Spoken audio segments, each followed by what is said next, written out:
Shemai. In order to get my passport, I needed my birth certificate. Now, I live in a different state than I was born in, and it took 9 months to get that birth certificate, which really postponed the ability to get my passport. In the meantime, we did my daughter's, and hers came right away. We expedited, and it came right away, and that was good.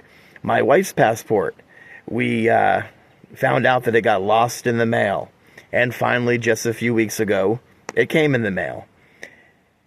My driver's license broke in half, and so I had to get a new driver's license, and ordered it, and it got lost in the mail.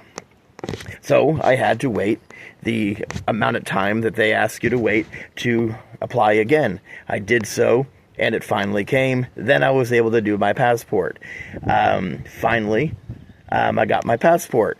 It said, as I mentioned in my last video, that I was a woman.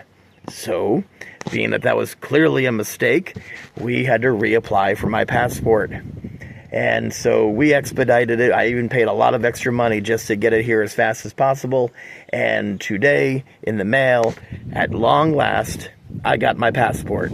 So that is the third one and final one that we've been waiting for. And I am incredibly excited. A lot of weight is now off my shoulders. So now, all I have to do is sit back, relax, and enjoy the anticipation of my dream coming true. And I'm looking forward to just, like I said, relaxing now. Okay, so once again, I be a man, and I'm proud to be a man again, who's headed to the land of my fathers.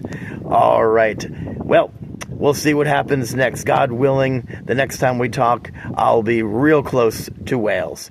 All right, it's a good day. God bless you, and Pope Oil.